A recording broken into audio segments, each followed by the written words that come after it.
막 읽고 싶죠? 네, 그런 마음 충분히 이해합니다. 하지만 오늘은 여기까지만 읽고 한번 시작해 보죠. 우리는 예수님이 가르쳐 주신 이 기도 안에서 하나님을 위한 간구 세 가지를 이제 살펴보고 있는데, 그 중에 두 가지는 지난번에 살펴봤고, 오늘은 세 가지 중에 마지막 간구인 뜻이 하늘에서 이루어진 것 같이 땅에서도 이루어지기를 바라는 간구를 오늘 살펴볼 텐데, 여러분, 이 간구는요 두 가지가 전제되어 있습니다.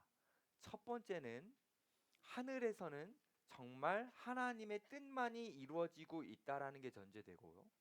두 번째는 땅에서는 인간들에 의해 하나님의 뜻이 거절당하고 하나님의 뜻과 거스르는 일들이 많이 일어나고 있다. 이 두 가지 전제가 이 기도 속에 담겨 있습니다. 조금 생각해 보면 만물을 한번 생각해 봅시다.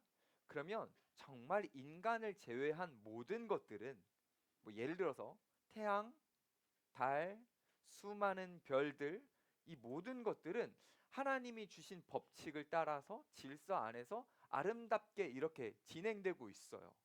근데 유독 인간만 하나님이 주시는 질서를 거스르고 하나님 앞에서 반항을 합니다. 그게 바로 우리죠. 그래서 인간은 하나님의 뜻과 상관없이 인간이 갖고 있는 자기의 뜻대로 살고 싶어 하고 대부분 그렇게 살아갑니다. 그래서 어떤 일이 일어났냐면 이 땅에 비극이 일어난 거예요. 하나님의 뜻을 거스르고 인간의 뜻대로 살려고 하다가 이 땅은 망가지고 비극이 찾아왔습니다. 여러분들 아시다시피 아담과 하와가 하나님의 뜻을 거스르고 선악과를 먹음으로부터 시작해서 모든 인류가 하나님의 뜻을 거스르는 삶을 살기 시작해서 점차 개인의 인생만 망하는 것뿐만이 아니라 우리 인간이 함께 하고 있는 자연 만물도 점점 망해가고 있는 거죠.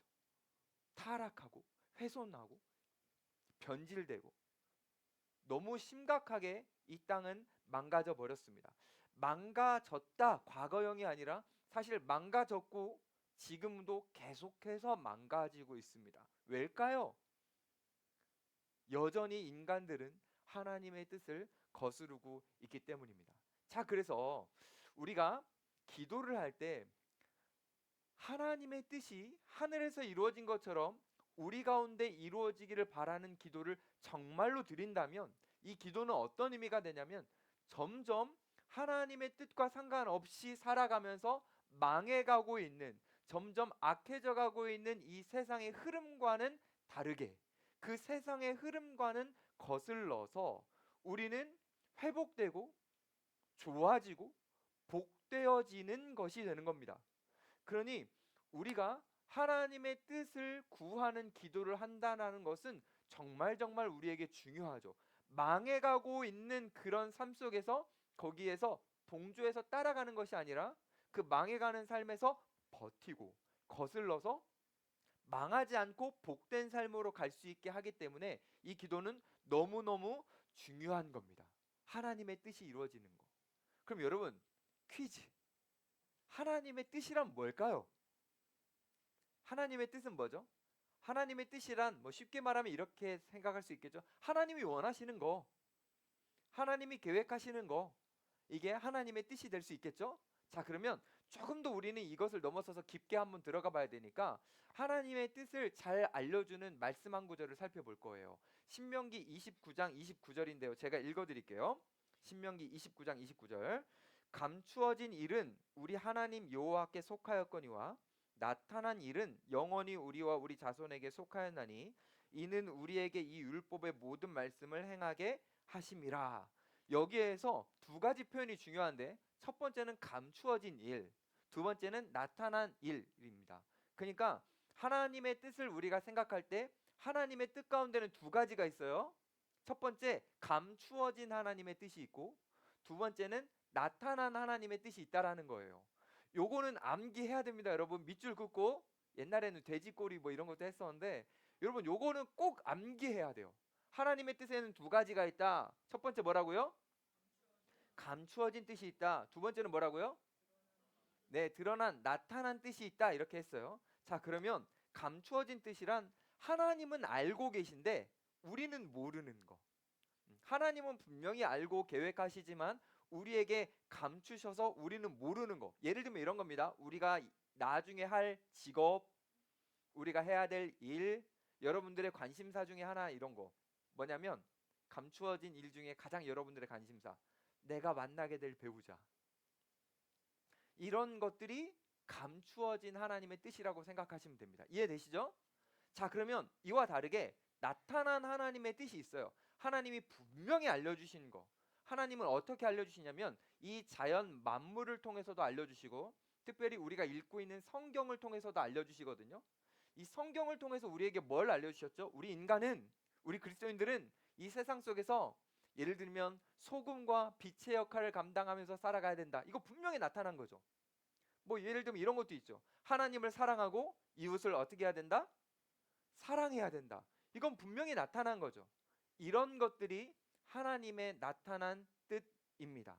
자, 그러면 하나님의 뜻에는 감추어진 뜻이 있고 나타난 것이 있는데 우리가 하나님의 뜻이 이 땅 가운데 이루어지기를 바라는 기도를 한다라는 것은 어떤 의미냐면 감추어진 뜻에는 우리가 알아가려고 노력하지 않고 그것은 우리가 신뢰함으로 받아들이는 것이고 나타난 뜻은 우리가 알아가려고 노력해서 알게 된 것을 순종하겠다라는 의미입니다. 그래서 오늘 설교 제목처럼 감추어진 뜻은 신뢰할 뜻이고 나타날 뜻은 순종할 뜻인 것을 알아서 신뢰와 순종을 하겠다. 이게 바로 하나님의 뜻이 우리 가운데 이루어지기를 바라는 기도의 의미입니다. 여기까지 이해 안 되시는 분 없죠? 여러분 다 이해되죠?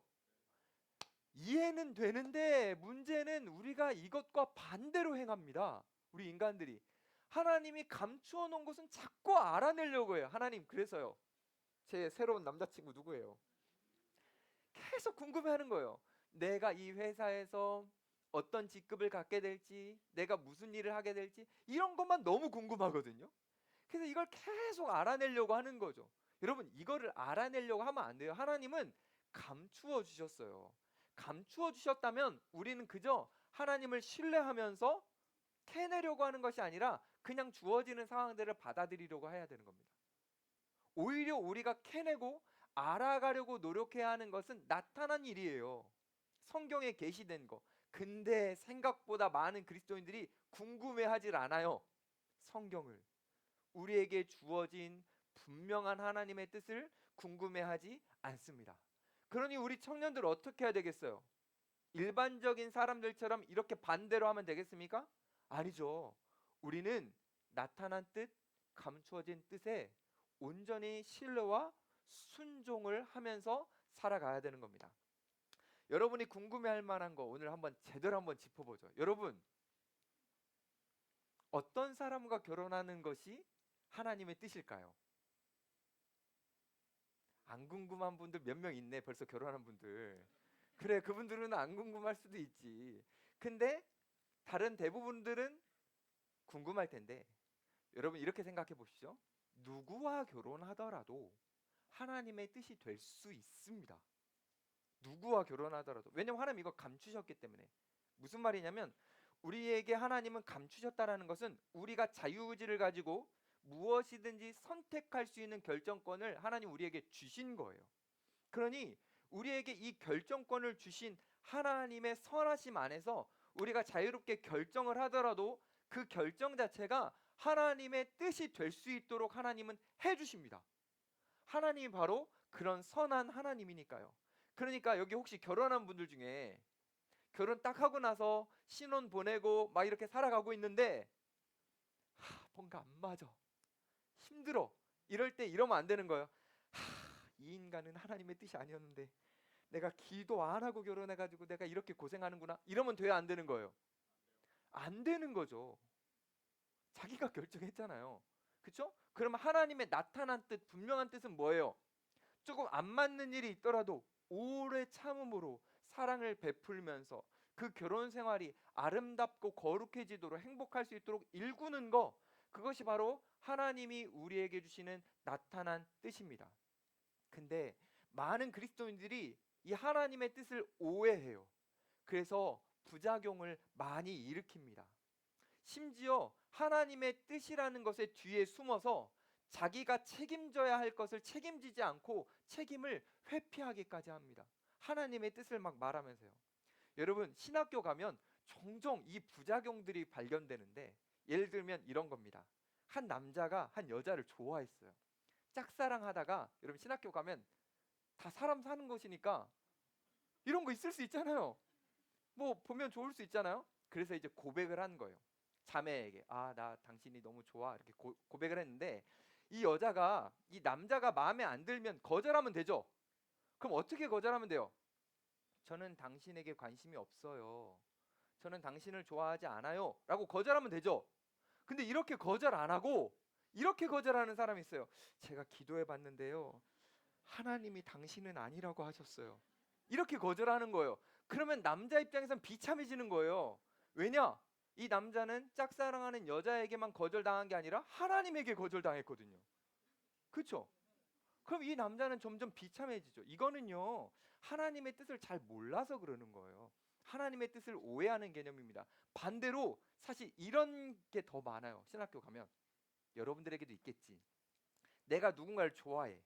내가 누군가를 좋아해서 이제 고백을 하려고 하는 거예요. 근데 고백을 좀 담백하게 인간적으로 하면 되는데 여기에 영적인 거를 막 부여하고 싶었어. 그래서 고백을 이렇게 하는 거예요.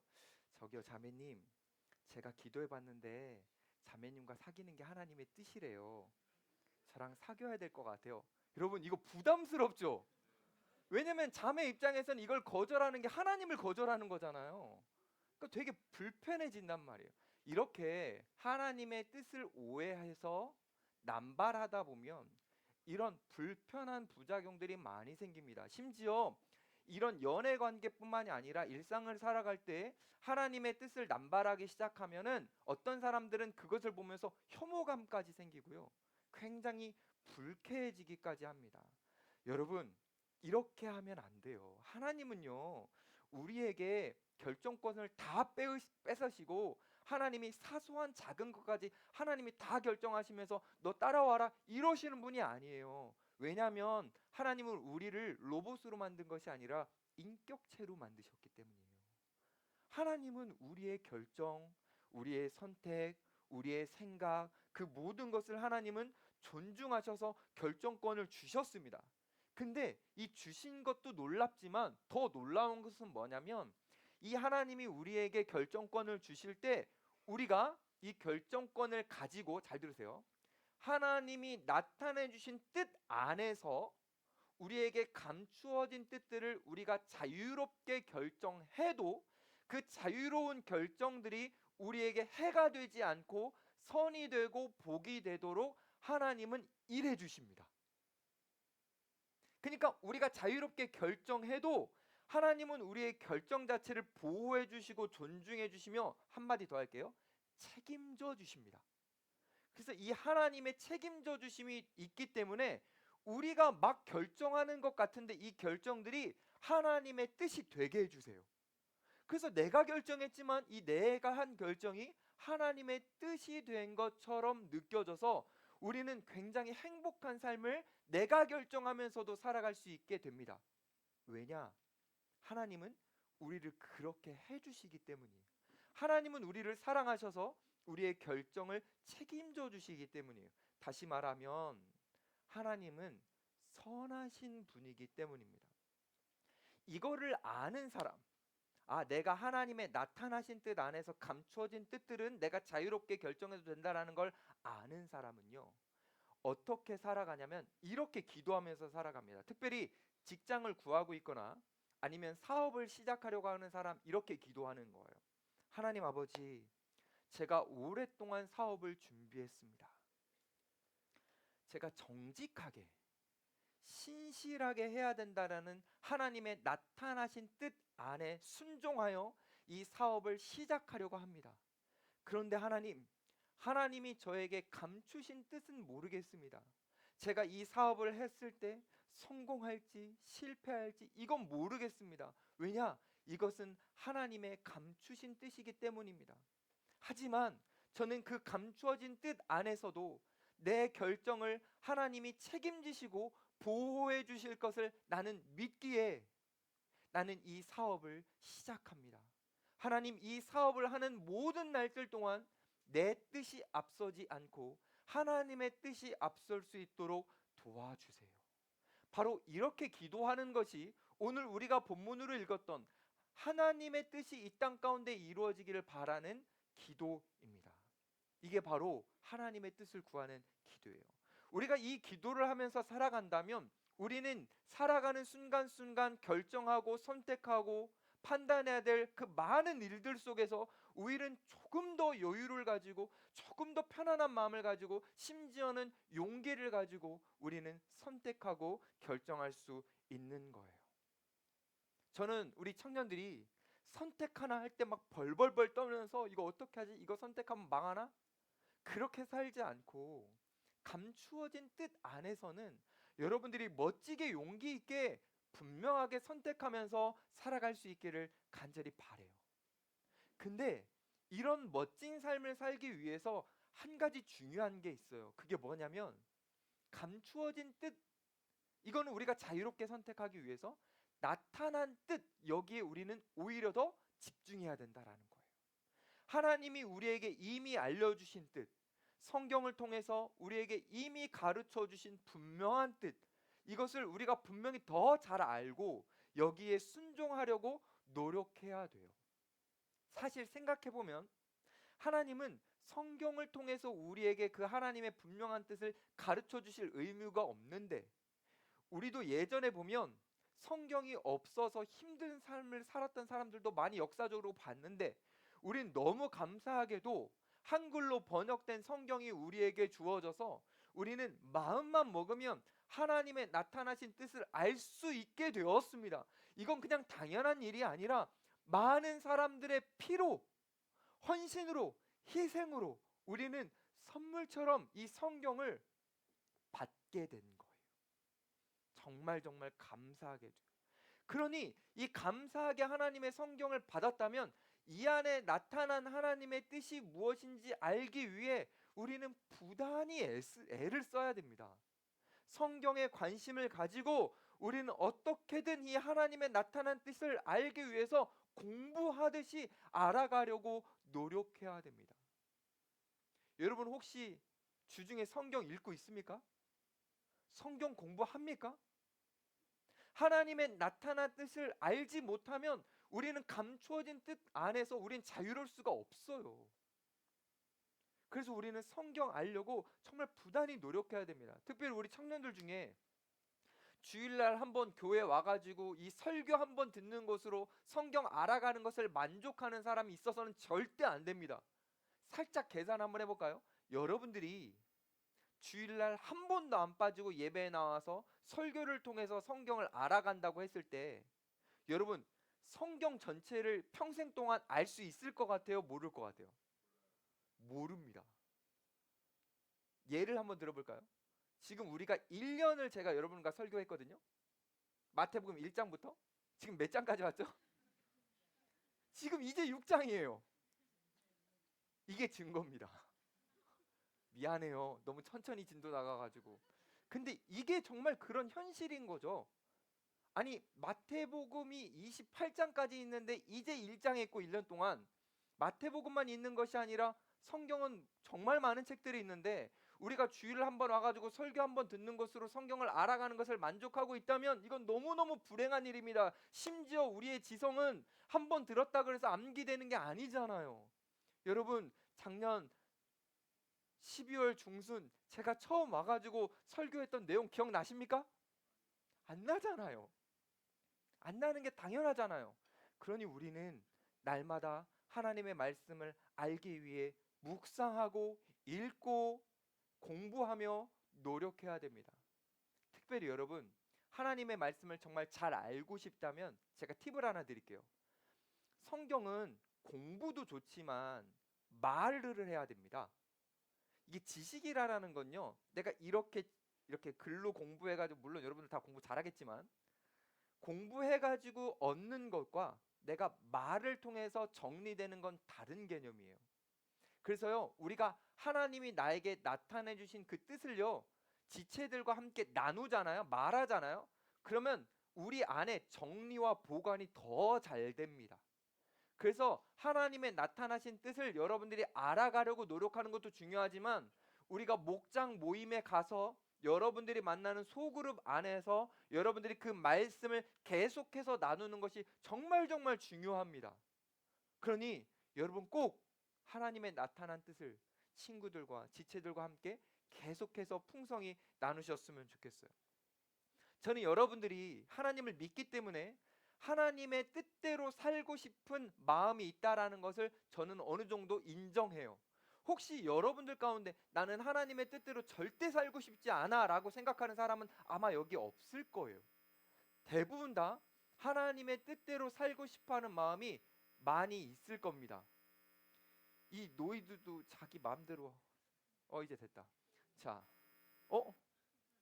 뭔가 좋아요. 긴장성을 주고. 근데 우리는 하나님의 뜻대로 살고 싶은 마음이 우리에게는 있는데 쉽지가 않아요. 우리는 하나님의 뜻대로 살고 싶은데 그게 잘 안 됩니다. 왜냐하면 이유가 두 가지가 있어요. 첫 번째 이유는 뭐냐면, 우리는 살아가면서 너무 복잡하고 다양한 문제들을 많이 만납니다. 우리가 하루하루 살아갈 때 하루하루마다 색다른 문제들이 우리에게 계속해서 다가와요.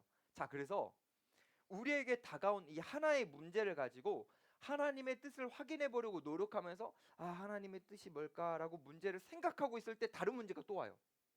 이거 아직 해결 안 됐는데, 그렇죠? 그래서 어떡하지 하고 있으면 다른 문제가 또 와요.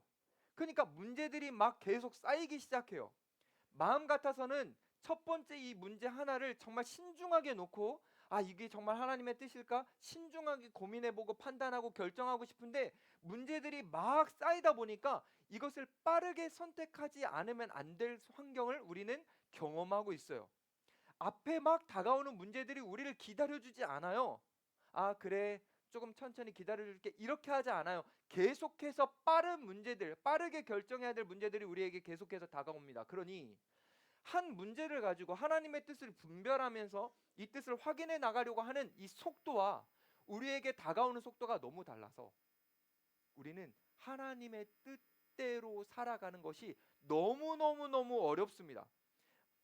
만약에 하나하나 진짜 다 하나님의 뜻대로 살아가려고 노력하다 보면 경쟁이 빠르고 막 가속화되는 이 세상 속에서 우리가 살아남기가 어려워요.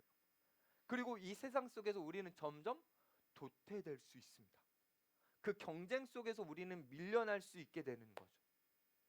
이런 심각한 위험이 우리에게 있기 때문에 우리는 하나님의 뜻을 알고 그대로 살고 싶지만 쉽지 않은 거예요. 그래서 제가 여러분들에게 세 가지를 먼저 제안하고 싶어요. 그게 뭐냐면, 아까 처음에 말씀드렸던 것처럼 정말 성경을 알아가야 되는 거예요. 여러분, 문제를 만났을 때 이 문제에 대해서 하나님의 뜻을 그때부터 찾으려고 하면 너무너무 어렵고 힘들어요. 그러니 우리는 성경을 통해서 날마다 삶의 원리들을 익혀 나가야 돼요. 어떤 문제가 나왔을 때 그 문제를 확인하고 결정할 수 있는 성경 속에 다양하게 등장하는 삶의 원리를 우리 안에 저장해 놓고 그 문제들이 다가올 때 이걸 우리가 꺼내 써야 되는 거예요. 특별히 여러분 성경을 읽을 때 성경의 인물들이 어떤 선택을 하고 어떻게 기도하고 어떤 결정을 하는지 주목해서 보시면서 그 안에 담겨진 삶을 선택하는 원리들을 여러분 것으로 잘 만드셨으면 좋겠어요. 두 번째, 어떤 문제가 다가오고 힘든 결정이 있을 때 조언을 구할 수 있는 사람에게 찾아가는 것을 주저하지 마세요. 성경의 그 원리, 성경에 나타난 하나님이 나타난 뜻을 잘 알고 나에게 좋은 조언을 해줄 수 있는 사람을 찾아가서 그 사람과 대화해 보는 것은 굉장히 유익합니다. 왜냐하면 하나님은 우리의 친구들을 통해서, 교회 리더십을 통해서 때로는 우리에게 하나님이 나타내 주시는 뜻을 분명하게 가르쳐 주실 때가 많기 때문이에요. 그러니 주저하지 말고 우리는 가서 물어보고 확인하고 대화하고 그렇게 하는 것이 정말 도움이 됩니다. 근데 여기서 주의할 거, 눈을 떠야 돼요. 주의할 거 할 때는 눈 다 떠보세요. 여기서 막 저를 위해서 중보기도 해주는 분이 있어. 막 너무 감사해요. 제가 그분들만 생각하면. 그래서 막 힘이 나요. 막 기도해 주시니까 좋아요. 주의할 건 뭐냐면, 여러분들이 도움을 청하러 갈 때 내가 10번 갔는데 10번 다 나에게 좋은 말을 해준다. 다신 가지 마세요. 하나님의 뜻이 아닐 확률이 굉장히 높아요. 우리는 죄로 기울어져 있는데 어떻게 우리가 잘하고만 있겠습니까? 때로는 내가 아프더라도 아닌 것은 아니라고 성경에 비춰서 말해줄 수 있는 사람을 찾아가야 되는 거예요. 근데 여러분, 아닌 걸 아니라고 말해주더라도 성경과 상관없이 말해주는 사람들 찾아가지 마세요. 그건 가슴만 아프고 도움도 하나도 안 돼. 그러니까 이 사람이 말하는, 나에게 조언을 주는 그 말들이 성경의 근거에 있는가, 말씀의 근거에 있는가, 이게 굉장히 중요한 거죠. 그럴 수 있는 사람을 찾아가서 대화를 나누는 거 너무너무 중요해요. 여러분, 근데 생각보다 이게 지식의 차이로 이루어지지 않아요. 하나님은 희한하게 질서의 하나님이라서요. 여러분들이 속한 목장의 목자가 성경을 많이 몰라도요, 하나님은 가끔 그 목자를 통해서 여러분들에게 하실 말씀이 있으십니다. 진짜 그래요. 마을 목자가 여러분들보다 훨씬 뛰어나지 않더라도 하나님은 그 질서 안에서 여러분들에게 많이 말씀해 주실 겁니다. 그러니 여러분, 대화 많이 해보시면서 하나님의 뜻을 알아가려는 마음 자체를 유지하시면 그 마음을 예뻐하시는 하나님께서 여러분들에게 귀하게 다양한 방법으로 하나님의 나타나신 뜻을 분명하게 또 보여주실 겁니다. 세 번째로 여러분들에게 요청하고 싶은 건 이런 거예요. 여러분, 느린 게 나쁜 게 아니다. 뜻 하나 확인하려고 하다가 다음 것이 밀려오는데 이걸 잘 못 해가지고 경쟁에서 밀려나는 거 괜찮다라는 것을 여러분들이 기억하셨으면 좋겠어요. 왜냐하면 우리의 삶이 조금 느려지고 경쟁에서 조금 밀려도 이건 우리의 인생 가운데 최종 목표, 가장 중요한 목표와 그렇게 상관없기 때문이에요. 우리의 인생의 목표는 이 땅 가운데 경쟁에서 앞서서 많은 사람들 앞에서 내가 이런 사람이야 라는 걸 떳떳하게 말하는 게 목표가 아니거든요. 우리의 삶의 목표는 하나님의 뜻을 따름으로 말미암아 이 어두운 세상 가운데 주시는 하나님의 나라, 그 천국을 누려가는 것이 삶의 목표거든요. 그러니 조금 뒤처지고 조금 밀려나는 거, 이거 너무 개의치 마시고 여러분들은 굳건하게 하나님의 뜻을 확인하고 그 뜻대로 살아가겠다라는 결단과 선택과 여러분들의 그런 의지가 하나님 앞에 잘 전달될 수 있도록 살았으면 좋겠습니다. 자, 이제 아까 첫 번째는 우리가 하나님의 뜻대로 살고 싶지만 잘 안 되는 첫 번째 이유는 지금까지 설명했던 것처럼 너무나 복잡하고 다양한 문제들이 우리에게 온다라는 게 첫 번째 이유였고, 이제 두 번째 이유는 뭐냐면 오늘 대표 기도했을 때 나왔던 것처럼 우리는 죄로 기울어진 본성을 갖고 있는 거죠. 우리의 본성 자체가 죄로 기울어져 있어요. 그래서 이게 하나님의 뜻을 실천하기 어려운 게 아니라 엄밀히 말하면 싫어합니다. 하나님의 뜻을 이루는 것을 싫어해요. 제가 예를 들어볼게요. 여러분, 하나님의 뜻 가운데 이런 게 있죠. 우리가 누군가 관계가 불편해지고 미워하고 있다면 하나님의 나타나신 뜻은 분명히 이런 겁니다. 용서하고 사랑하라. 이거 여러분 모르는 사람 있습니까? 알죠. 근데 싫은 거예요. 이게 안 하고 싶은 거예요. 저 사람만큼은 용서하고 싶지가 않은 거예요. 저 사람만큼 내가 사랑하고 싶지 않은 거예요. 그냥 싫어요. 이게 바로 우리 본성 안에 있는 딜레마예요.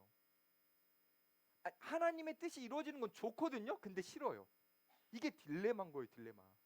그냥 하나님 안 믿는 사람들은 무조건 싫으니까 그냥 싫으니까 딜레마가 없을 수도 있지만, 우리는 하나님의 뜻이 이루어지는 게 좋은데 싫으니까 딜레마처럼 있는 거죠. 이거는요, 이 딜레마는요, 성경을 좀 많이 안다, 신앙생활 오래 했다, 뭐 믿음이 성숙했다, 이거 상관없어. 다 있습니다. 증거를 한번 내볼게요. 4세기에 성자라고 불렸던 사람이 있어요. 여러분 이름 말하면 아실 거예요. 누구냐면 어거스틴 형님이에요.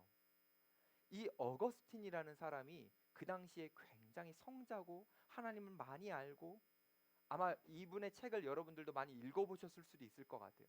자, 근데 이분이 자기 내면 안에 있는 이 본성적인 죄악의 딜레마를 발견해. 하나님의 뜻대로는 살고 싶거든요.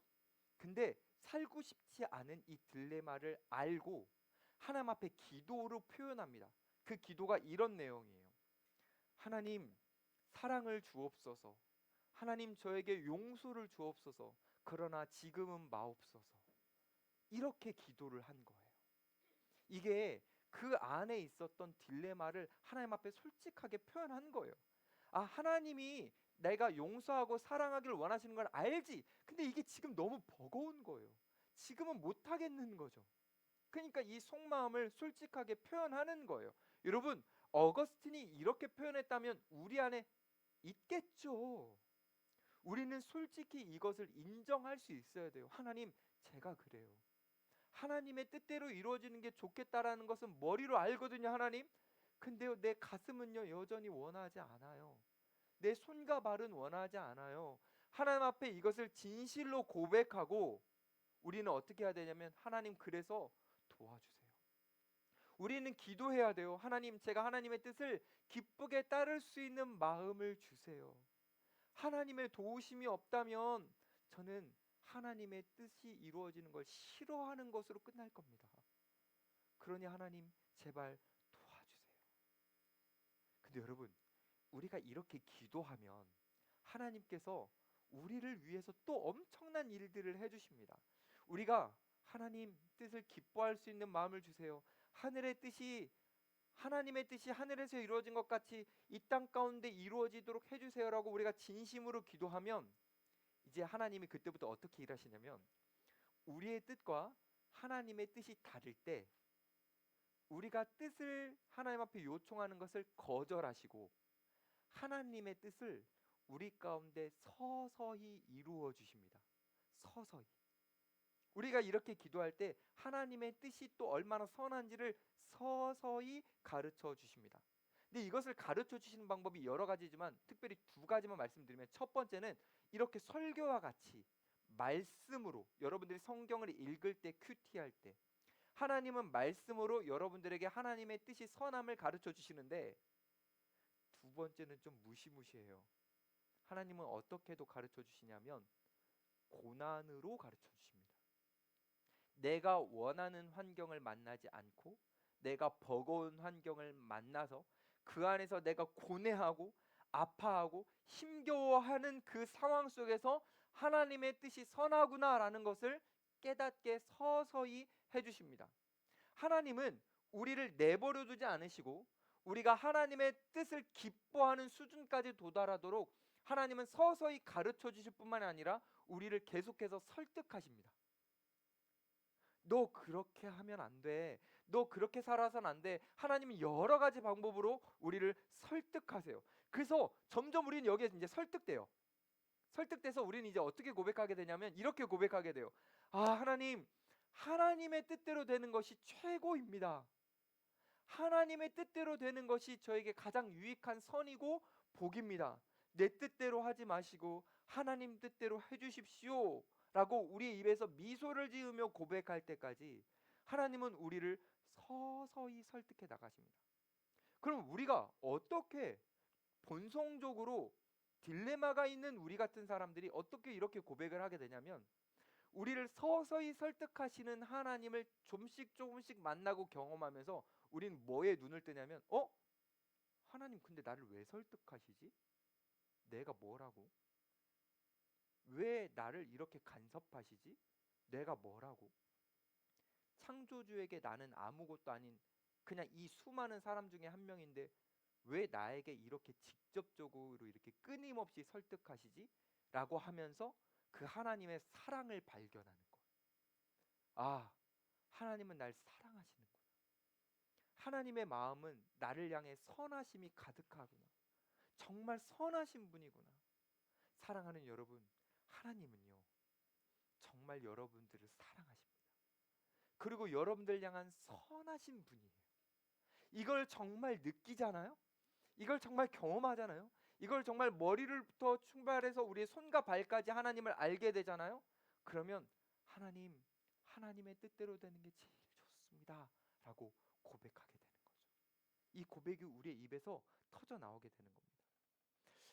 여러분들이 이제 기도를 하면서 하나님 앞에 뭔가 요청하고, 하나님 저 이거 주세요, 하나님 저 저거 주세요 라고 하면서 하나님 앞에 막 뭔가 요구하죠. 요구를 안 한다, 이것도 무관심이에요. 요구를 해야 돼요. 벌써부터 요구하고 계시는, 눈 감고 저를 위해서 기도해 주시면서 설교 잘하게 해주세요 막 기도해 주면서 요구하고 계시면 너무 고마워요. 근데 여러분, 우리가 막 하나님 앞에 요구를 하는데 하나님이 우리가 요구할 때 무엇을 주실까요? 우리가 하나님 앞에 요구할 때 하나님은 우리에게 어떻게 주실까요? 이걸 잘 들어보세요. 어렵진 않은데 잘 못 들으면 이해가 안 될 수 있어요. 그러니까 지금 살짝 눈 감길 때 눈 번쩍 뜨고 잘 들어보세요. 하나님은 우리에게 뭘 주시냐면 우리가 인간의 지금 수준이 아닌 하나님의 수준에 도달됐다고 했을 때, 가정했을 때 우리가 하나님께 요구할 그것을 하나님은 지금 인간 수준인 우리에게 주십니다. 이해되신 분? 오케이. 예를 한번 들어볼게요. 할머니가 있어요. 어린 손주가 있습니다. 어린 손주가 너무 예뻐. 야, 용돈을 줘야겠다. 자, 5만 원권 하나, 만 원권 하나 이렇게 2장 갖고 가서 얘야, 너 이 둘 중에 뭘 원하니? 네가 원하는 것으로 줄게. 이렇게 하는 거예요. 근데 이 애는 가치를 몰라, 돈에. 그냥 내가 좋아하는 색깔로 고르는 거예요. 만 원권이 예뻐 보이네. 만 원권을 딱 잡는 거예요. 그러면 할머니는 막 미소를 지으면서 야, 너가 이것도 모르는구나. 근데 할머니는 이거 주고 싶어 라고 하면서 아이에게 5만 원권을 줍니다. 이 아이가 할머니처럼 이 돈의 가치를 안다라고 생각했을 때 받고 싶어 할 그것을 할머니는 미리 알고 5만 원권으로 주는 거예요. 근데 여기에서 때를 쓰는 아이들은 절대 안 돼 할머니, 내가 이거 선택한 만 원권 이거 달라고 하면 결국 만 원권을 받을 수 있지만 그냥 그런가 하고서 할머니에게 받는 사람은 5만 원권을 받는 거죠. 자, 마찬가지로 우리의 인간의 지혜를 가지고 하나님 저 이거 주세요, A 주세요라고 했을 때 우리는 이걸 못 받으면 서운해하는데 사실 하나님 우리에게 뭘 주시냐면 우리가 하나님처럼 모든 걸 안다고 가정했을 때 우리가 구할 그것, 지금 우린 그거 못 구해요. 모르니까. 근데 구할 그것을 하나님은 미리 아시고 우리에게 그것을 주신다라는 거죠. 자, 그러면 하나님이 우리에게 주시는 것은 조금 좋은 것입니까? 아니면 최고의 것입니까? 최고의 것이죠. 왜요? 하나님은 모든 것을 다 아시니까요. 그래서 우리가 지금 비록 하나님 앞에 온전한 것을 구하지는 못했어도 하나님이 나에게 주시는 것이 최고의 것이라는 것을 정말 알고 믿을 수 있는 사람은 이렇게 하는 거예요. 미소를 탁 지으면서 하나님이 저에게 주고 싶은 거 그냥 그거 주세요. 저는 요거 원하는데 이게 정말 내 삶에 유익할지는 모르겠어요. 근데 하나님이 저를 보실 때 가장 유익하다고 판단되시는 그거, 하나님 저한테 그걸 주세요. 우리는 하나님의 뜻대로 되게 해달라고 기도를 미소 지으면서 할 수 있는 거예요. 이 본성적 딜레마를 이기게 된다니까요. 하나님을 알아가면 알아갈수록.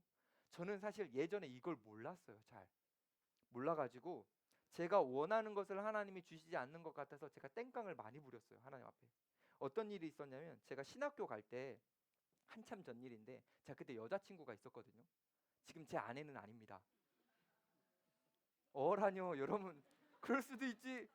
여러분 첫사랑과 다 결혼합니까? 뭐 그런 건 아니잖아요. 물론 그럴 수 있지만 근데 이제 그때 결혼할 생각도 있었는데 잘 안 됐어요. 그 여자와.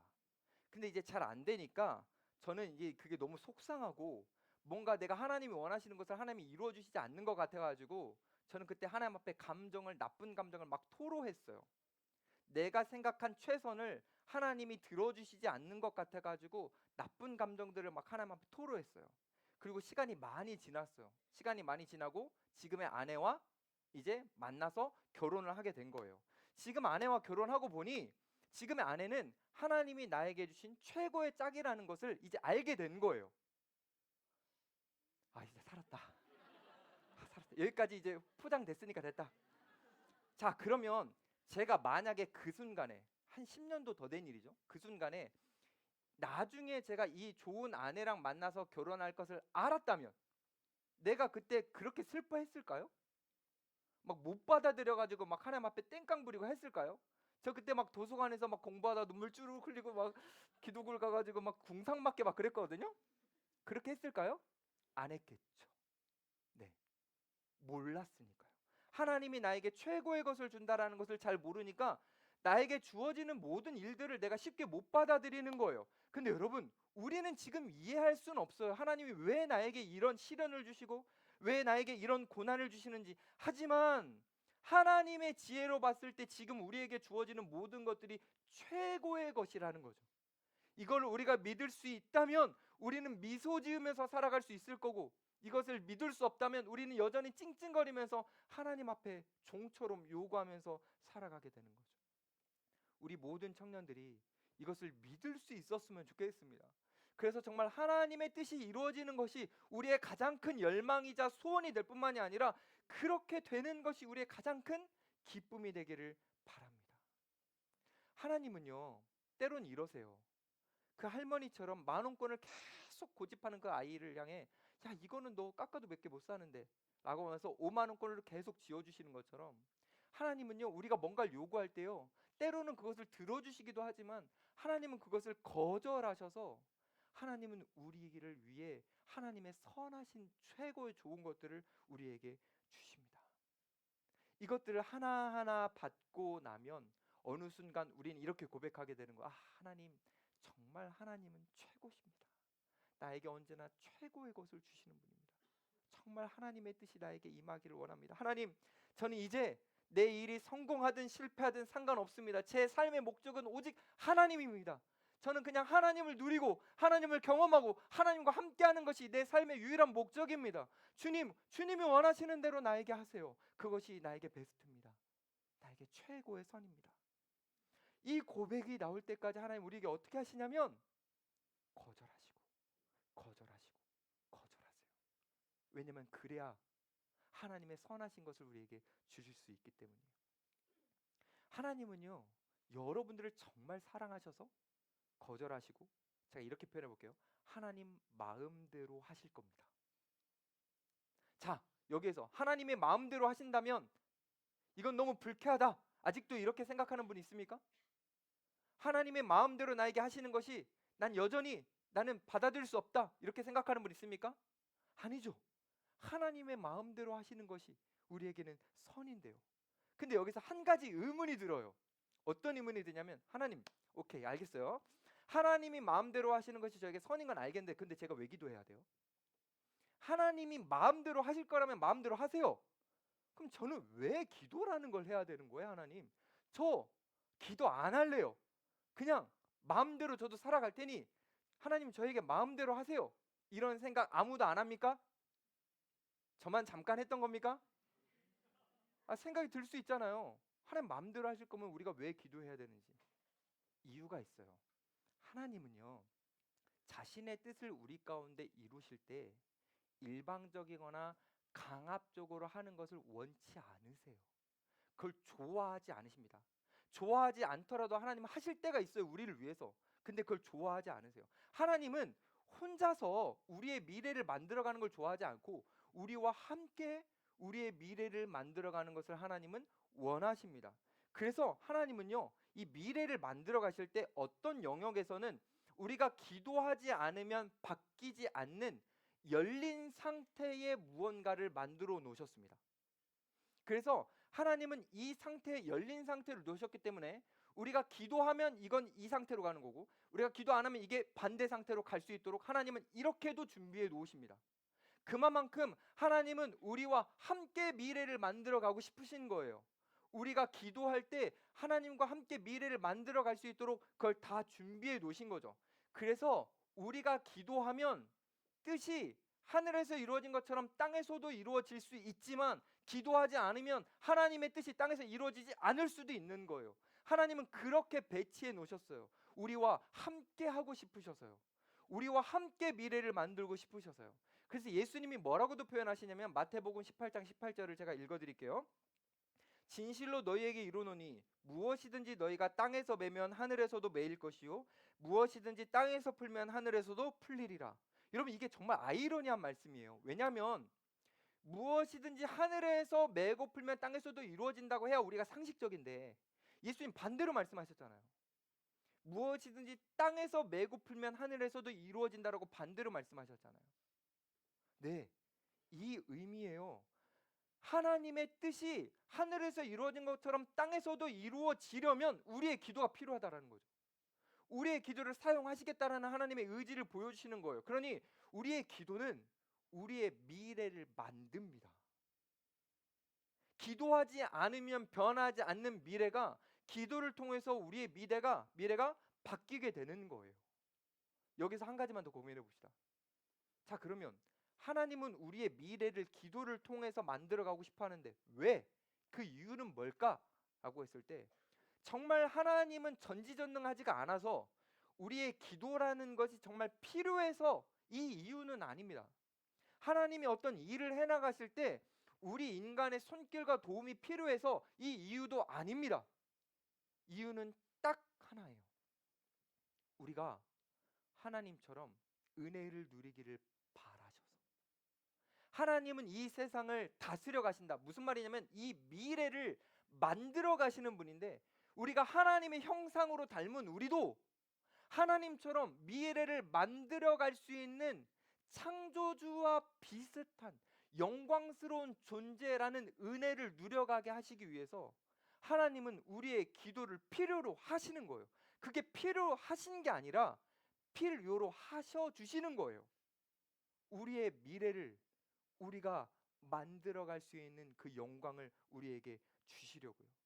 그래서 우리가 기도하면요 진짜 자기 자신을 잘 다스리게 되고요. 기도하면요 우리는 속한 공동체를 잘 다스리게 되고요. 우리가 속한 사람들과 함께 어울릴 때에 우리가 기도하면 사람들에게 선한 영향력을 끼치게 되고요. 우리가 기도하면 우리는 우리의 미래를 멋지게 만들어갈 수 있습니다. 우리 하나님은 만물을 다스리시거든요. 우리 하나님은 미래를 만드시는 분이거든요. 근데 그 하나님 옆에 붙어서 우리도 하나님과 함께 미래를 만들어 갈 수 있다면 이거 얼마나 영광스러운 거예요. 하나님은 우리를 그 다스릴 수 있는 엄청난 초월적 영역 안으로 우리를 초대해 주시는 거예요. 나랑 같이 하자. 그래서 우리에게 기도하라고 하시는 겁니다. 우리 인간이 처음에 창조될 때 아담과 하와는 다스리는 존재였어요. 죄가 들어와서 그 다스림이 깨졌습니다. 근데 하나님 다시 불러주시는 거예요. 너희는 하나님의 자녀로서 하나님과 함께 이 모든 만물을 다스릴 수 있는 존재야. 뭐로요? 기도로요. 하나님 그래서 우리에게 기도하라고 말씀하시는 겁니다. 생각해보면 하나님은 정말 우리와 함께 하고 싶으신 것 같아요. 그냥 우리에게 다스림이라는 그 은혜를 주고 싶어 하시는 것도 맞지만 하나님 우리와 함께 하고 싶으신 거예요. 왜요? 우리를 너무나 사랑하시니까. 근데 우리는요 하나님과 함께 하는데 관심이 별로 없어요. 구약을 보면요 하나님은 이스라엘 백성들과 정말 함께 하고 싶으셨습니다. 사랑하셨거든요. 근데 이스라엘 백성들은 하나님께 관심이 없었어요. 왜요? 세상에 관심이 있어서요. 세상과 함께 하려고 했습니다. 그래서 하나님 어떻게 하는 줄 아세요? 하나님이 이스라엘 백성들을 기다립니다. 돌아오라고. 그리고 메시지를 보냅니다. 설득합니다. 설득할 때 이스라엘 백성들이 또 외면해요. 그럼 하나님 상처받으시거든요. 상처받으시면서 또 기다리십니다. 참으십니다. 여러분 마찬가지로 우리를 향해서도 하나님 그러시는 거예요. 여러분 하나님 사랑한다고 몇 번이나 고백했을 것 같습니까? 지금 신앙생활하는 동안. 근데 우린 여전히 세상을 사랑해요. 우리는요 지난주에 설교를 듣고요 기도할 때 우리 이렇게 고백했을 거예요. 하나님 저 이제부터 기도하겠습니다. 기도 안 해요. 그게 바로 우리예요. 하나님과 함께하고 싶은 마음이 있는 것 같지만 하나님과 함께하려고 하질 않아요. 근데 하나님은요 우리를 기다려 주십니다. 그리고 계속해서 이런 은혜의 방편들을 통해서 우리를 설득하세요. 여전히 우리는 세상을 사랑하고 하나님에게 관심 없는 일상을 보내지만 하나님은 여전히 우리를 사랑하셔서 계속 설득하십니다. 그 설득하시는 하나님의 감정은 아픔이에요. 고통이에요. 슬픔이에요. 그래서 하나님 우리에게 이렇게 말씀하세요. 나는 너희와 함께하고 싶다. 난 너희와 정말 함께하고 싶다. 나는 너희와 함께 너희들의 미래를 같이 만들어가고 싶다. 나는 너희와 정말 함께하고 싶다. 왜냐? 너희를 정말 사랑하기 때문이다. 하나님은요 지금도 우리를 향해서 이런 절절한 사랑의 고백을 우리에게 주시고 계십니다. 그 절절한 사랑의 고백의 결정체가 뭡니까? 우리와 함께하고 싶으셔서 오셨던 예수님 아닙니까? 예수님이 이 땅에 직접 오셨어요. 인간이 자기 뜻대로 살아가면서 망가뜨린 이 세상, 망가질 때 오물이 막 너무 많아져서 죄와 악이 관영해져서 너무너무 더러워진 이 세상에 함께 하시고 싶으셨던 세상에서 가장 깨끗한 예수님이 이 땅에 오셨어요. 그리고요 그 죄인들과 함께 뒹구십니다. 함께 머무십니다. 예수님의 몸과 마음에 더러운 것이 다 묻는 것을 예수님은 개의치 않으시고 예수님은 함께 하십니다. 사랑하시니까요. 그리고요, 자기의 뜻을 이루기 위한 삶 때문에 이렇게 망가진 것을 아시는 예수님은요, 이제 본을 보여주십니다. 하나님의 뜻을 구하는 삶을요. 예수님이 십자가 지시기 전에 겟셋마네 동산에 가셔서 예수님이 기도하시죠. 어떻게 기도하십니까?